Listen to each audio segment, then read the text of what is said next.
ಇವತ್ತು ಮೋದಿ 3.0 ಸರ್ಕಾರದ ಬಜೆಟ್ ಮಂಡನೆ ಆಗಿದೆ. ಹಾಗಾದ್ರೆ ನಿರ್ಮಲಾ ಸೀತಾರಾಮನ್ ಅವರ ಬಜೆಟ್ ನಲ್ಲಿ ಯಾವುದು ಇಳಿಕೆ ಆಯಿತು, ಯಾವುದು ಏರಿಕೆ ಆಯಿತು, ಏನೆಲ್ಲ ಲಾಭ ಸಿಕ್ಕಿದೆ, ಯಾರಿಗೆ ಲಾಭ ಸಿಕ್ಕಿದೆ ಅದರ ಕಡೆ ನೋಡ್ತಾ ಹೋಗೋದಾದ್ರೆ ಕೇಂದ್ರ ಬಜೆಟ್ ನಲ್ಲಿ ಬಡತನ ನಿರ್ಮೂಲನೆಗೆ ಆದ್ಯತೆ ಕೊಡಲಾಗಿದೆ. ಮಧ್ಯಮ ವರ್ಗ ಮತ್ತು ಮೂಲಭೂತ ಸೌಕರ್ಯಕ್ಕೆ ಒತ್ತು ಕೊಟ್ಟಿದ್ದಾರೆ. ಮೊಬೈಲ್, ಇವಿ ವಾಹನ, ಕ್ಯಾನ್ಸರ್ ಔಷಧ ಇವೆಲ್ಲವೂ ಕೂಡ ಇಳಿಕೆ ಆಗಿರೋ ದರದಲ್ಲಿ. ಸ್ವದೇಶಿ ಬಟ್ಟೆಗಳು, LED ಟಿವಿಗಳು ಈ ದರದಲ್ಲಿ ಈಗ ಇಳಿಕೆ ಆಗಿದೆ. ಇವತ್ತಿನ ಕೇಂದ್ರ ಬಜೆಟ್ನಲ್ಲಿ ಅನೇಕ ಅಂಶಗಳನ್ನು ಉಲ್ಲೇಖ ಮಾಡಲಾಯಿತು. ಅದರಲ್ಲಿ ಯಾವ ದರ ಇಳಿಕೆ ಆಗಿದೆ ಅಂದರೆ ಯಾವುದು ಅಗ್ಗ, ಯಾವುದು ಹೆಚ್ಚಾಗ್ತಾ ಇದೆ, ಬೆಲೆ ಏರಿಕೆ ಆಗ್ತಾ ಇದೆ ಅದ್ರ ಕಡೆ ನೋಡೋದಾದ್ರೆ ಯಾವ ಕ್ಷೇತ್ರಕ್ಕೆ ಎಷ್ಟೆಷ್ಟು ಕೊಟ್ಟಿದ್ದಾರೆ ಅಂತ. ರಕ್ಷಣಾ ಕ್ಷೇತ್ರಕ್ಕೆ 4,91,732 ಕೋಟಿ ರೂಪಾಯಿಯನ್ನ ಇಡ್ಲಾಗ್ತಾ ಇದೆ ಮೀಸಲು. ಇನ್ನು ಗ್ರಾಮೀಣ ಅಭಿವೃದ್ಧಿ, ನಮ್ಮ ದೇಶ ಅಂತ ಬಂದ್ರೆ ಹೆಚ್ಚು ಗ್ರಾಮೀಣ ಪ್ರದೇಶಗಳು ಹಳ್ಳಿಯಿಂದ ದಿಲ್ಲಿವರೆಗೆ ಅನ್ನುವಂಥದ್ದು. ಹಾಗಾಗಿ ಗ್ರಾಮೀಣ ಅಭಿವೃದ್ಧಿಗೆ ನೋಡೋದಾದ್ರೆ 2,66,817 ಕೋಟಿಯನ್ನ ಮೀಸಲಿಡಲಾಗಿದೆ.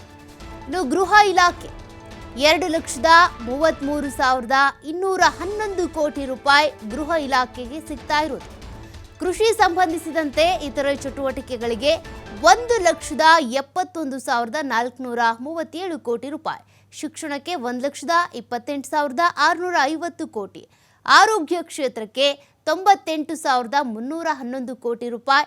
ನಗರಾಭಿವೃದ್ಧಿಗೆ 96,777 ಕೋಟಿ ರೂಪಾಯಿ.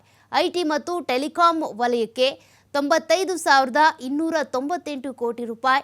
ಇಂಧನ ಕ್ಷೇತ್ರಕ್ಕೆ ನೋಡುವುದಾದರೆ 81,174 ಕೋಟಿ ರೂಪಾಯಿ. ಹೀಗೆ ವಾಣಿಜ್ಯ ಮತ್ತು ಕೈಗಾರಿಕೆಗೆ 65,553 ಕೋಟಿ ರೂಪಾಯಿ ಹಾಗೂ ಸಮಾಜ ಕಲ್ಯಾಣಕ್ಕೆ 60,052 ಕೋಟಿ ರೂಪಾಯಿ. ವಿಜ್ಞಾನ ಇಲಾಖೆಗೆ 55,679 ಕೋಟಿ ರೂಪಾಯಿಯನ್ನ ಇವತ್ತಿನ ಬಜೆಟ್ನಲ್ಲಿ ಮೀಸಲಿಡಲಾಗಿದೆ.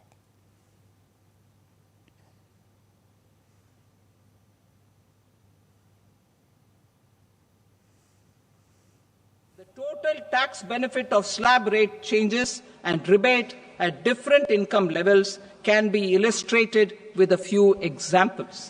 A taxpayer in the new regime with an income of 12 lakh rupees will get a benefit of 80,000 rupees in tax, which is 100% of tax payable as per the existing rates.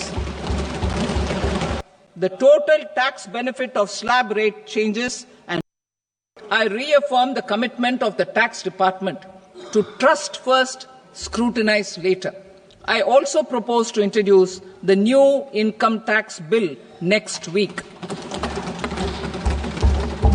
I will detail the indirect tax reforms and changes in direct taxes in Part B. Financial sector reforms. The FDI limit for the insurance sector will be raised from 74 to 100%. This enhanced limit will be available for those companies which invest the entire premium in India.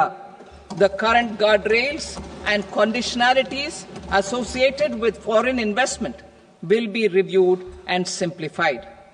I reaffirm the commitment of the tax department to trust first, scrutinize later. I also propose to introduce the new income. ಇವತ್ತಿನ budget ಮಂಡನೆಯತ್ತ ಇಡೀ ದೇಶವೇ, ಅದರಲ್ಲೂ ಕೂಡ ನಮ್ಮ ಕರ್ನಾಟಕದಲ್ಲೂ ಒಂದಷ್ಟು ನಿರೀಕ್ಷೆಗಳಿದ್ವು, ಯಾವ್ಯಾವ ಕ್ಷೇತ್ರಕ್ಕೆ ಎಷ್ಟೆಷ್ಟು ಸಿಗಬಹುದು ಅನ್ನುವಂಥ ನಿಟ್ಟಿನಲ್ಲಿ.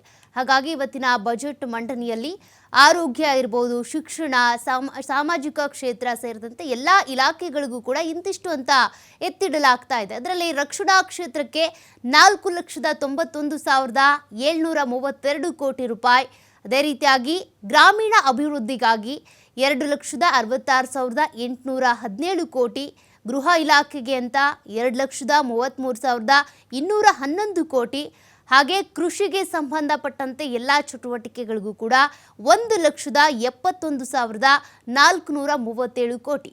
ಹಾಗೂ ಶಿಕ್ಷಣ ಕ್ಷೇತ್ರಕ್ಕಾಗಿ 1,28,650 ಕೋಟಿ ರೂಪಾಯಿ.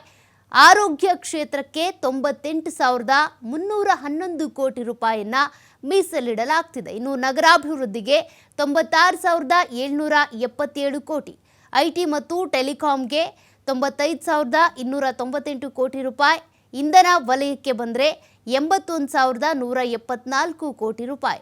ಇನ್ನು ವಾಣಿಜ್ಯ ಮತ್ತು ಕೈಗಾರಿಕೆಗೆ ಬಂದರೆ 65,553 ಕೋಟಿ ರೂಪಾಯಿ. ಹಾಗೆ ಸಮಾಜ ಕಲ್ಯಾಣಕ್ಕಾಗಿ 60,052 ಕೋಟಿ ರೂಪಾಯಿ ಮತ್ತು ವಿಜ್ಞಾನ ಇಲಾಖೆಗೆ 55,679 ಕೋಟಿ ರೂಪಾಯಿಯನ್ನ ಮೀಸಲಿಡಲಾಗ್ತಾ ಇದೆ. ಇದೆಲ್ಲದೂ ಕೂಡ ಇಷ್ಟಿಷ್ಟು ಅನುದಾನ ಅಂತ. ಬಟ್ ಅದ್ಯಾವ ರೀತಿಯಾಗಿ ಕ್ರಾಂತಿಕಾರಿಯಾಗಿ ಎಲ್ಲ ವಲಯಗಳಲ್ಲೂ ಬದಲಾವಣೆ ಆಗುತ್ತೆ. IT-BT ಇರ್ಬೋದು, ಕೈಗಾರಿಕೀಕರಣ ಇರ್ಬೋದು, ಅದೆಲ್ಲದರಲ್ಲೂ ಕೂಡ ಕ್ರಾಂತಿ ಆಗುತ್ತೆ ಅಂತ ಹೇಳ್ತಿದ್ದಾರಲ್ಲ, ಭರವಸೆ ಕೊಟ್ಟಿದ್ದಾರಲ್ಲ, ಅವೆಲ್ಲವೂ ಕೂಡ ಆಗಬೇಕಿದೆ. ನಿರುದ್ಯೋಗ ನಿವಾರಣೆ ಆಗಬೇಕು. ಕೃಷಿ ಚಟುವಟಿಕೆಗೆ ಸಂಬಂಧಪಟ್ಟಂತೆ ರೈತರಿಗೆ ಸಬ್ಸಿಡಿ ಇರ್ಬೋದು, ಸಾಲ ಯೋಜನೆಗೆ ಸಂಬಂಧಪಟ್ಟಂತೆ ಇರ್ಬೋದು, ಅವೆಲ್ಲವೂ ಕೂಡ ಅನುಷ್ಠಾನಕ್ಕೆ ಬರಬೇಕಲ್ಲ, ಅದು ಈಗ ಸದ್ಯಕ್ಕಿರುವಂಥ ಸವಾಲು.